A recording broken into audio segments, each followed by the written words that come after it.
seen your headline on The Daily Show. You see them all over YouTube. I want you to put your hands together. Put your hands together. Put your hands together. Give it up for Josh Johnson.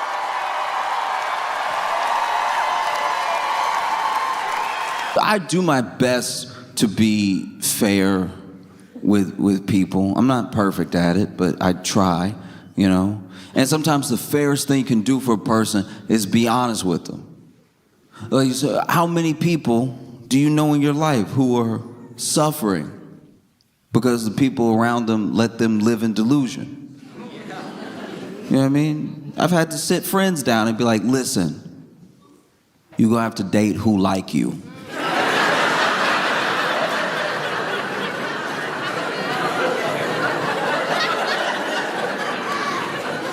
There's no way around it.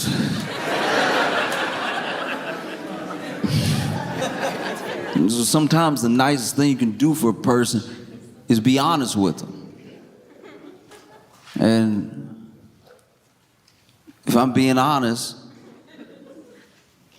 I feel like Donald Trump might be having one of the worst weeks of his life. This is very, very bad.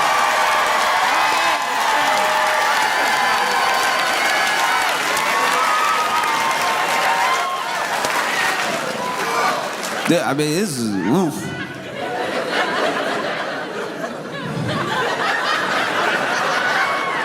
I've watched people have bad weeks. I watch it, okay.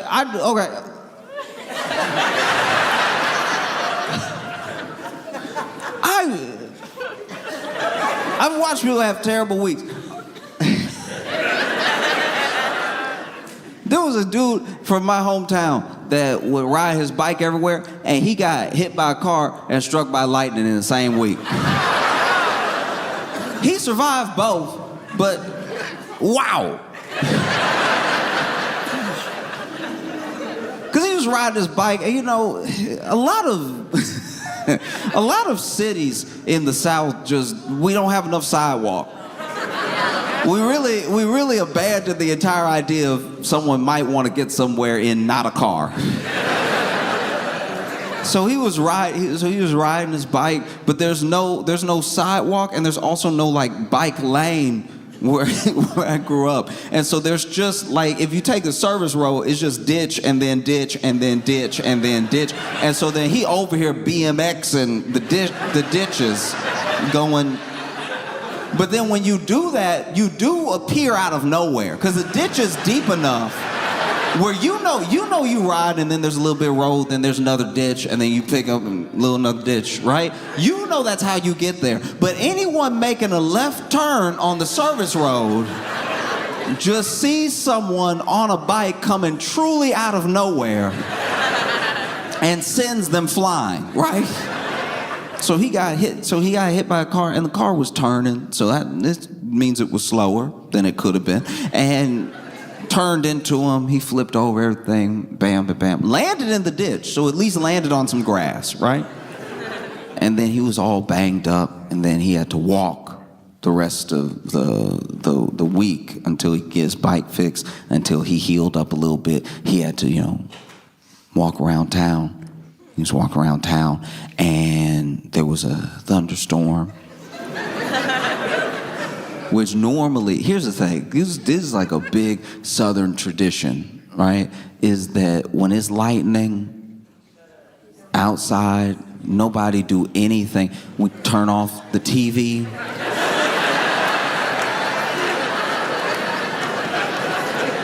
Turn off every appliance. Unplug it. Turn off everything. And don't move. I know you inside, don't move. That lightning see you moving from outside, it might want to come visit, all right? Don't move, stop. Be still where you are unless you are moving to unplug something or turn something off. In fact, lay down. Lay down on the ground so you can be grounded. And sometimes you'll tell people, like someone will like not be from the South and they'll come over and it'll be a lightning storm and you just start turning everything off and they're like, what are you doing? And it's like, oh, okay, you can play with the Lord if you want to, but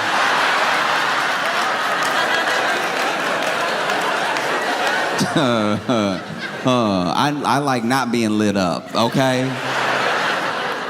I'm not even using this blender right now anyway. What point is there for this house to get struck by lightning and then the blender work real good for 6 seconds and then never work again?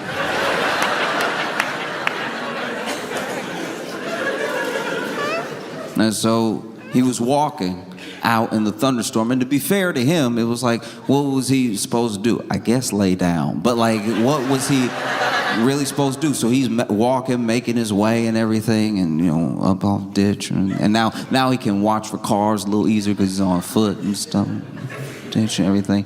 And then the lightning hit him, right?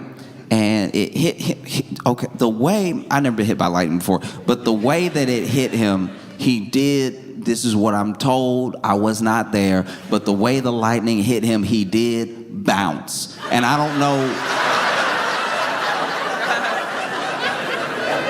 I didn't know that was possible. I didn't know that could happen, because it didn't seem like being struck by lightning was a buoyancy thing. But yeah, like he basically got hit by lightning, and then he didn't bounce high. It's not like he bounced like a basketball up, but he basically, you know, lightning, boom, and then he went up a little, and then he hit the ground all hot.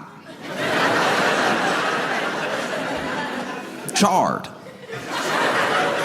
You know, and then he had like a scar along the body and everything because struck by lightning. It survived.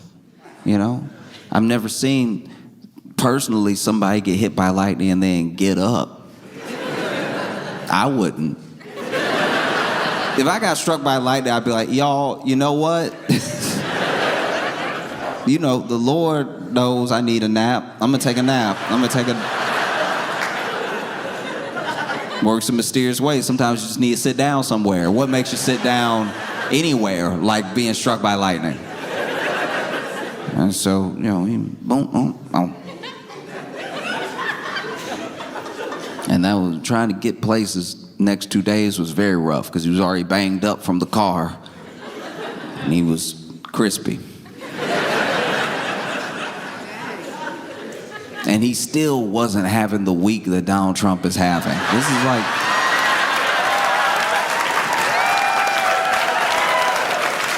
This is very bad. All right, in case you're not familiar, Donald Trump, the president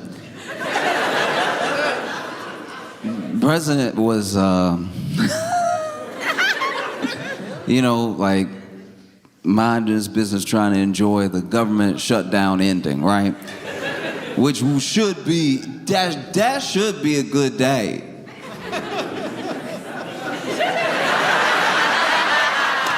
It should, you know, you shut down ended and everything. And so, you know, he got signed the thing and he has everybody in the office and stuff. And the night before,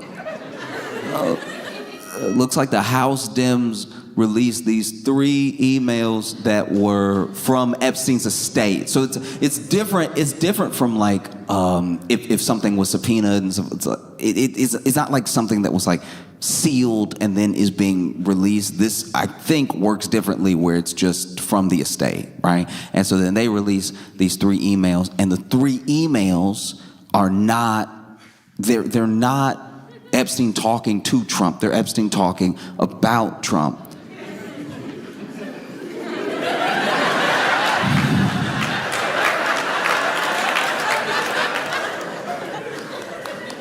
And on what should have been a good day.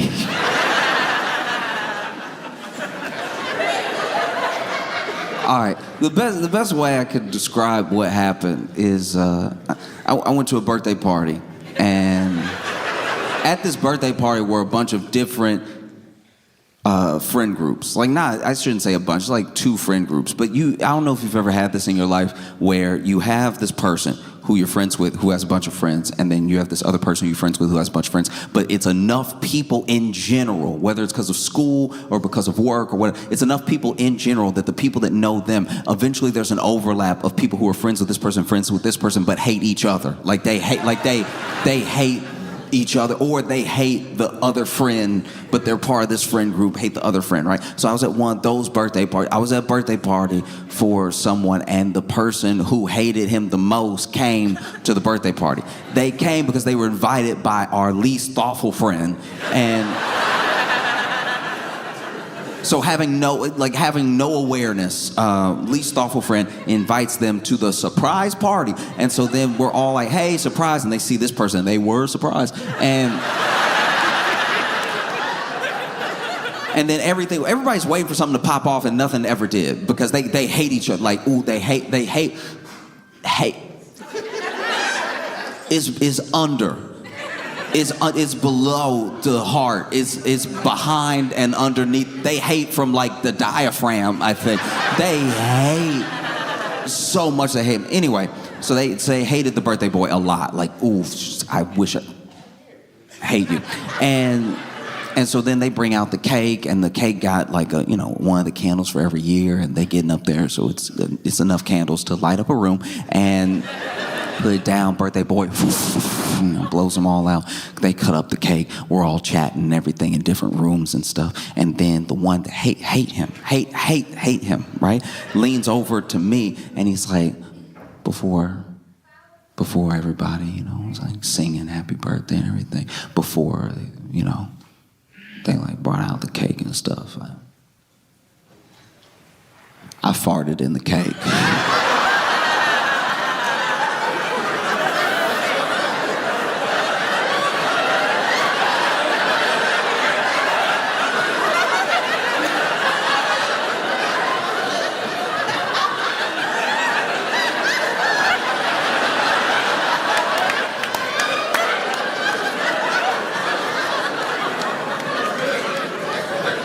In my head, I was like, in?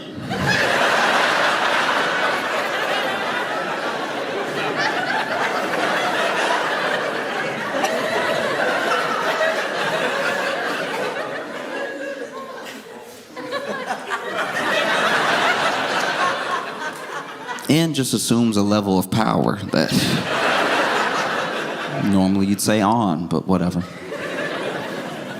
And that is what the House Dems did to Trump on the day. It's supposed to be, it's not his birthday, but it's supposed to be a good day. And shutdown is ending. It's supposed to be good for, it's supposed to be good day. And so then you see in these emails, they're just not good at all. And it's not like, this is why I would be mad if I was Trump. Because it's not even Epstein talking to Trump, it's Epstein talking to somebody else about Trump, right? So it's the equivalent of like, you at home, and your friend did something, got caught, and then your friend comes to your house with the police. Your friend come to your house with the police and go, hey, come on out, they got us.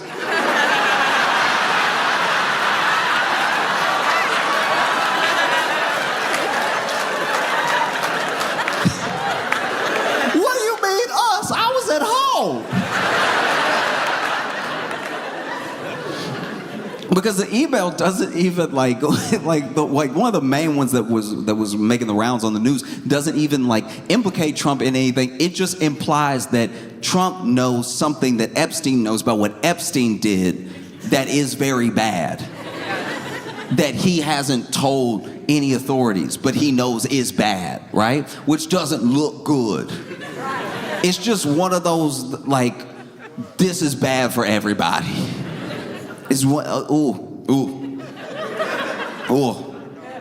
And I don't know how we got to this place because Epstein saga has so many episodes. There is a Marvel universe of Epstein updates. It's never over, it just goes deeper. And then this is what the Dems do. Then the Republicans come out, and Republicans are like, all right, but why were the Dems sitting on these emails? Why are they releasing them now? That's pretty convenient, right? Like, why are you farting in his birthday cake?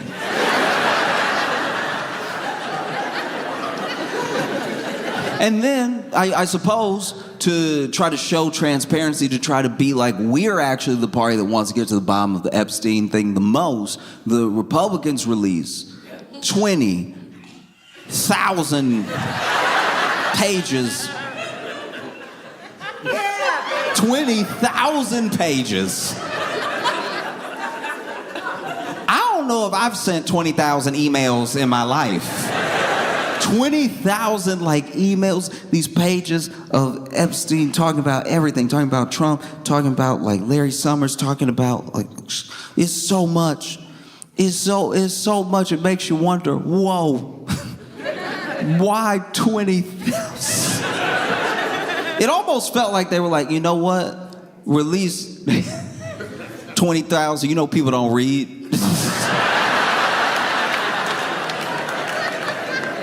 They won't read it. It turns out people are pretty interested in reading. It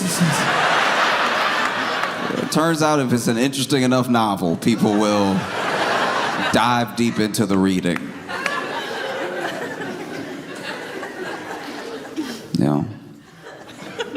Because we're in a stressful time where it doesn't feel like things fully matter. There used to, back in the day, there was shame. So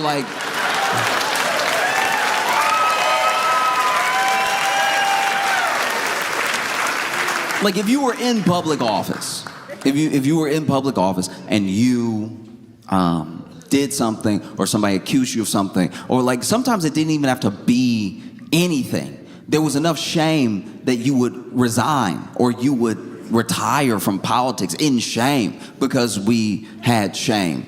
People had more shame, right?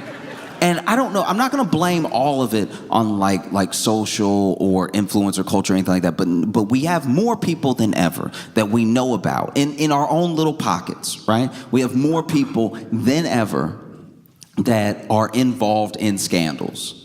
It used to be if you were in a scandal, you were either a politician or a Hollywood celebrity. Those were really the only people who could even get into a scandal. But now you could just be an influencer, and even more specific, you could be a makeup influencer, and you get into a scandal that only affects the people who watch you, right? And so now we're watching more people than ever try to navigate having a scandal, which has also made scandals more normal. And so now, instead of looking to how we would all expect someone in a scandal to react, we look at how the person reacts. So you go back in time, all Nixon did was listen to some tapes.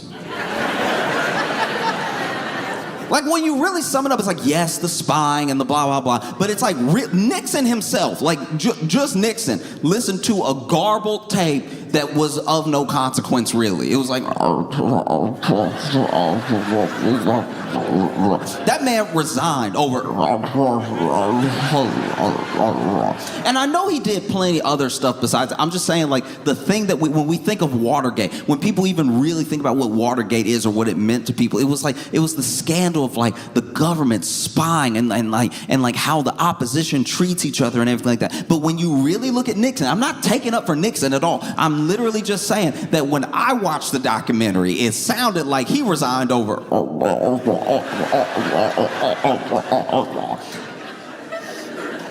And he left.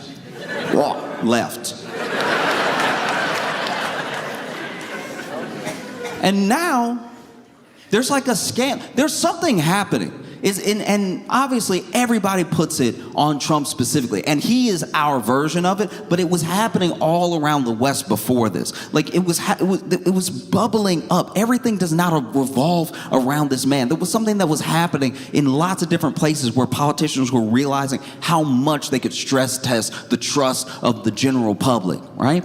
You even look at Canada with Rob Ford. Rob Ford was the mayor of Toronto. and Rob Ford smoked crack on camera. This man did just smoke crack on camera. He smoked more crack than I've ever seen anybody smoke on camera. He smoked crack on camera so many times that I think he is the most crack smoke taped person of all time. Lots of crack. And he'd get drunk too. And it would be like, who set up the camera? I guess Rob Ford. Like he just... It was scandal after scandal after scandal. It was stuff he would say. It was videos that would come out. It was stuff that he would say. It was videos that come out. It would just be over and over and over again. He wasn't like turning some new leaf. He was just one of the first people that when they came to him, they were like, were you smoking crack? And he was like, I was not smoking crack. Then in the next video that came out, he's like, oh, it's delicious. Like it, I can't tell you how much crack he was smoking. And just never seen somebody smoke crack like it was candy, right? And like, This is okay. Look, maybe this may be wrong with me, but when I was watching the documentary about him smoking the crack and stuff like that, before they revealed that there were tons of crack tapes, like a ridiculous amount of crack tapes. I don't know if anybody watched all the crack tapes. He has that many, right? But before they revealed that he actually did smoke crack, when he was denied smoking the crack, I was like, I don't know if this dude did this. Like, sure, he's like brash, and sure, he's like, you know, this like wild character. I definitely believe he was getting drunk, and they even showed a video of him drunk. I didn't believe the crack because I had never seen, do you know what I mean? I had just never seen such a heavy set crackhead. You know what I mean? Like he would.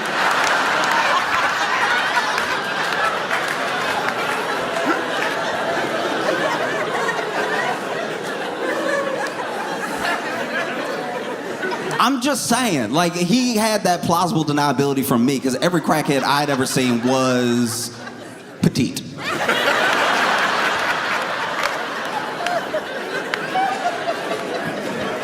know what I mean? Like, I'm all right, fine, whatever. Some of y'all being weird, but you know you've never seen somebody smoke crack and have a cheeseburger. That is not something that happens within the same 5 minutes. No one has crack for dessert. And he was one of the first people. Like, he was actually a little bit pre-Trump, right? People forget about him, but he was. And they came to him, and they were like, aren't you gonna resign in shame? And he was like, I don't even really feel any shame. No, I think I'm good. I think I'm just gonna stay. And we still, as a people, in every country this happens in, don't know what to do with that. We don't. We, like, that happens, and we're like, oh, I thought you would have some shame. And Rob was like, no, I don't have any shame. I have crack, and it's oh, delicious.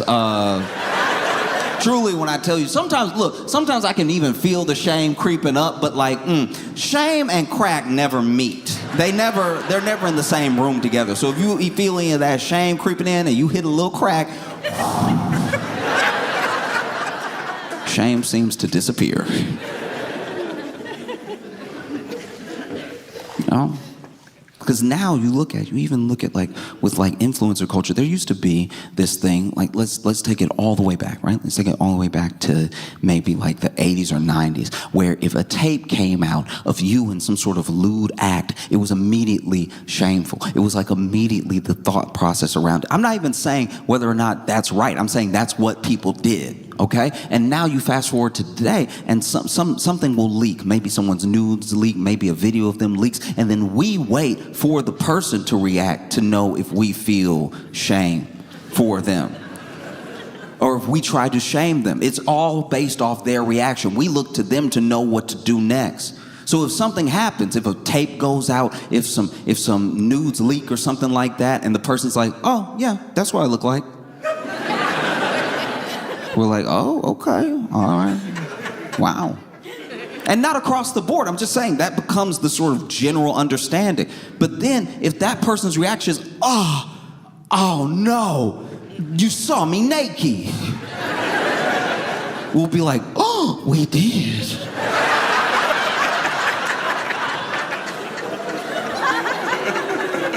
Shame. And so then these 20,000 pages come out, and Wow. Also, not good. Not good at all. Because it's not just Epstein implicating Trump in like other meetings, other times they hung out, other things, other. It's also like Epstein talking real nasty and bad about Trump. Now this is, look, some of it is before their breakup, and then some of it is after. And there have been plenty of people that said, hey, listen, this guy who is no longer friends with Trump, talking bad about Trump after they're not friends anymore, what's that supposed to mean? You know what I mean? Why should that even matter? And it's like, look, I understand where you're coming from, but if he's talking about anything that happened while they were still friends, while they hung out to somebody, that does mean something. That does matter, you know? And he was talking wild about Trump, even saying stuff like, I'm the only one that could bring him down with the stuff I know and everything. And look, this is just me. Just me, all right? I'm not friends with Epstein, glad I wasn't, okay? But I'm just saying, if it was me and Epstein was talking this reckless about me over email with all these people, I'd probably be very upset. I'd get very mad. I'd probably get mad enough to kill him in his cell. I'm not saying that is what happened. I'm saying that's what I might do. Me. I'm saying that's what I might do, but I'm petty.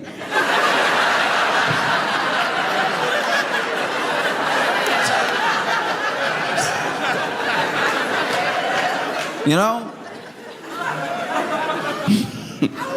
I didn't let you stay in my house and everything. You talking crazy about me in these emails. No. You gotta go. There's gonna be a missing minute in the video.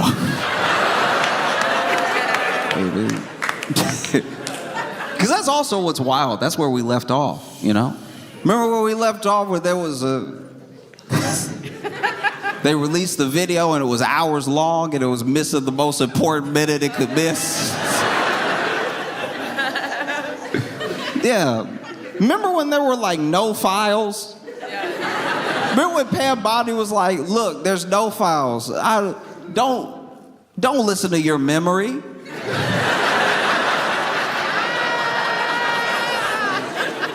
I know what I said before, but what I'm saying now is more important. There's no files. Isn't it more convincing that there's no files than there's files? And we were all like, what is she talking about? It's bad. It's bad. You know what's so crazy to me? You know what's so crazy to me about a lot of this stuff is that this is Trump we're talking about. Trump was on trial in New York for like, I don't know, some like real estate fraud or whatever. And this dude, it wasn't looking good. It was looking like he might, get found guilty. And the judge had to give him a bunch of warnings. The judge is over here like, you need to stop talking about this case to the media. You need to stop talking about me to the media. Stop. I don't know what else he was doing. Like, stop doxing the stenographer. What? Like, stop. Just stop. You're talking too much. Nobody that's a defendant in any of my other cases I oversee talks as much as you to the media about this case. You gotta stop. And then Trump for his part, Trump, even to his credit, I'd say, was like in danger of being held in contempt almost the entirety of the case. And the judge was like, I'm gonna hold you in contempt. I'm gonna do it. And Trump was like, do it. No, do it. I want to be in contempt. I bet you won't do it. And then he would tell him, don't go out there and talk to the media about this case. And then Trump would walk up to the first person with a camera he saw. It could be a camera phone. He could just walk up. And he was like, judge doesn't know what he's doing. He crooked. Everybody crooked. I'm going to win in 2020. But just nonstop. You got to remember, that's the guy that we're talking about. But that's not how he's acting about this. Which means it must be bad. This dude was in court and wasn't scared.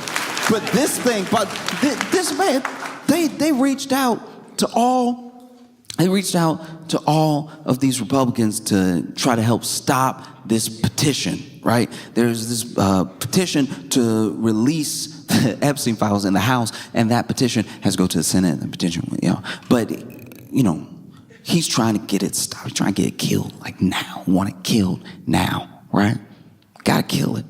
And so he's reaching out to people who have even been vocal about the fact that they will be on board with signing the petition. Reaches out to like Nancy Mace, Lauren Boebert, Marjorie Taylor Greene. This is the thing. Look, at the end of the day, maybe he did reach out because he just wanted to talk to Marjorie Taylor Greene. Maybe, you know what I mean? I'll be honest with you. If you could put all politics aside in your mind and you hop on the phone with Marjorie Taylor Greene, it will be interesting. You know what I mean? You'll be like, I didn't know about the lasers, Marjorie.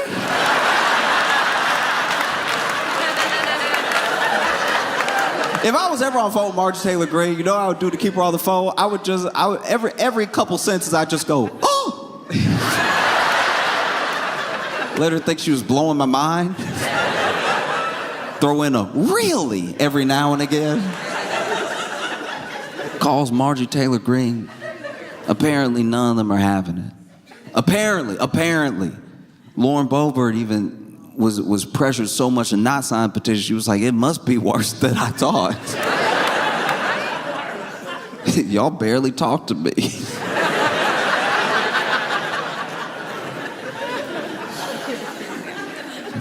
Marjorie Taylor Greene, she didn't put her foot down. Marjorie Taylor Greene has actually really turned on Trump so much that it got Trump's attention so much that Trump has turned on Marjorie Taylor Greene, and they're beefing right now, which is hilarious. That is so funny. The idea that Trump is over here being like, y'all know Marjorie Taylor, he's over here calling her a lunatic, calling her crazy, all this stuff like that. The fact that Trump is over here like, Marjorie Taylor Greene crazy, and we're like, we know.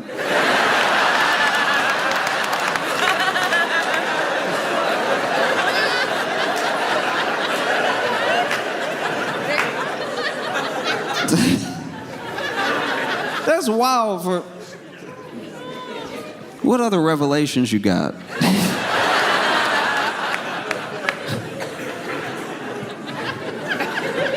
Did you know Hannibal Lecter wasn't a good guy?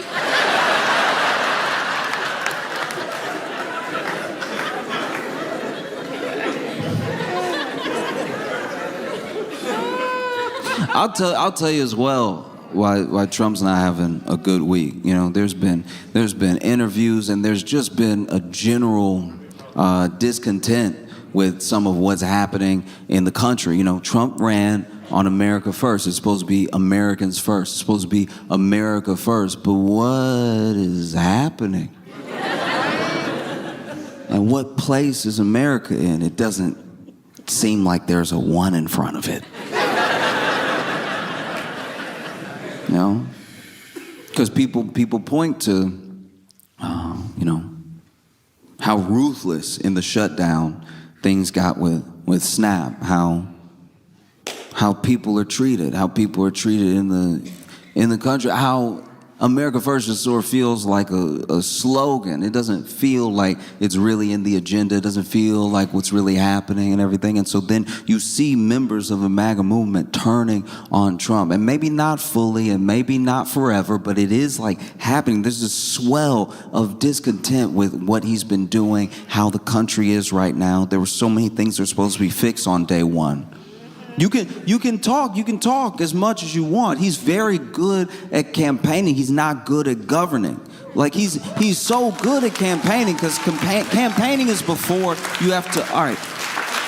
One of the roughest drawbacks with dating, right, is that someone's getting to know you.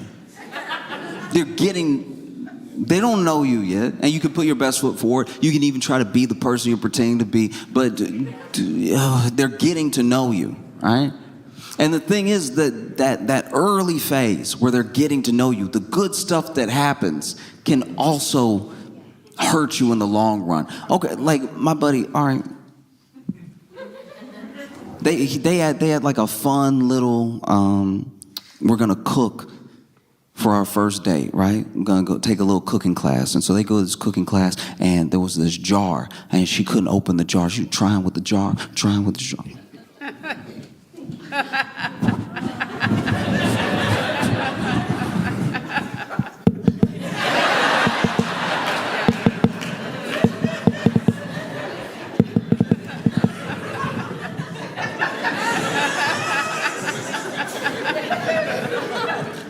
the jar. And you can even tell that she was kind of loosening it, but finally she handed it to him and he goes immediately, right? Which is great. You did it. But now you gotta be strong enough to open jars. It looked like that's what you do.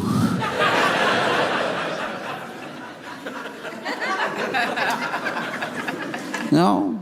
Ooh, you gotta watch out. Some of the stuff that happens that first time, you in trouble, man. You in trouble if it's the first 3 dates and y'all get into something scary happens. Maybe somebody even tries to mug you or something like that and you win the fight. Oh, I hope you weren't just lucky. I hope you weren't just lucky because now my man fight, all right?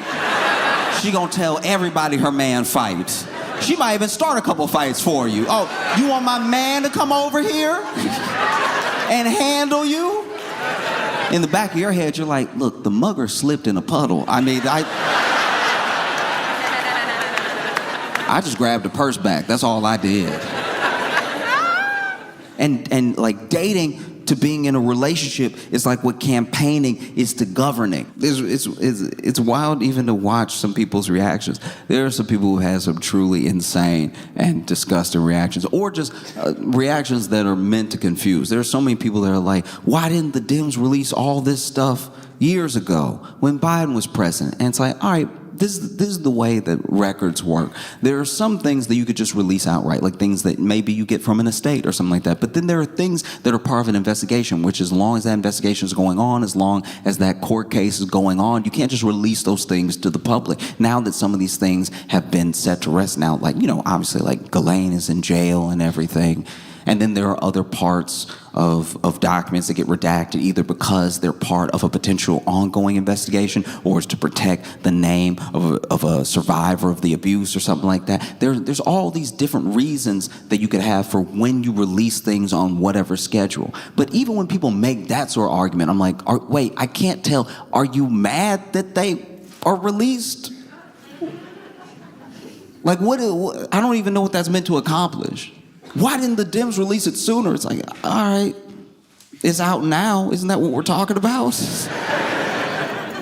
That's insane. That type of logic would never hold up in like court. You'd never be able to go to court with like, look, if the police care so much, why didn't they catch me sooner?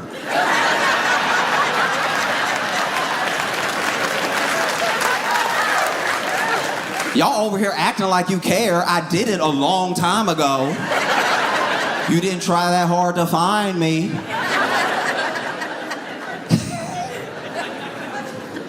Oh. You see so much of this stuff happening, and you're like, wow, every day he try to move on.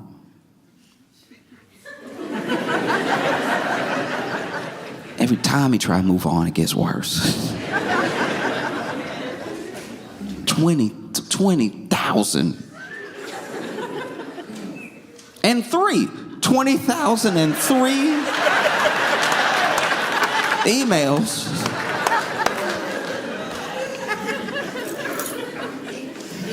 And I don't know what's gonna happen, because if I'm being honest, like truly being honest with you right now, I know that one of the reasons that Trump is trying to get them to stop in the House from all signing the petition is because then it goes to the Senate, and then if enough people have turned on him in the Senate, it then goes to the president, and He is the president, which means he would have to, and we stopped electing people with integrity a long time ago. So like I don't expect, like truly, I don't expect Trump to sign something that is basically dry snitching on himself. I don't think that would happen. Dry humping. Dry humping. But I will say this, I think that there's a very slim chance that it's like Trump's gonna go to jail, or that this will be enough for everyone to turn on him and then just kick him out of office or anything. This is one of those things that is very bad. It's a very bad look. He's panicked about it. People are speculating why he's panicked about it, but it's not the thing that's gonna make him sort of like Nixon up out of here. No. I'm just being honest with you, and I think that it's easy to forget in all of these different chapters and all of these like extra extensions to the saga that is the sort of Epstein files, that there are real people. There are survivors of Epstein, there are survivors of Ghislaine, that are survivors of all of this abuse and trauma that deserve justice. And the thing that we can do, the thing that we just personally can do, is keep that in mind and hold the people that represent us to account. Let them know that we'll be looking at them for what they do consistently, that we'll be bringing it up, that we won't let it go away. It won't be over just because it falls out of the news cycle. It will not go away. It won't be over. And I think the only thing that we can do as individuals, but collectively together, is just keep farting in his cake as often as possible. Chattanooga, y'all been fantastic. Thank you so much. I appreciate you.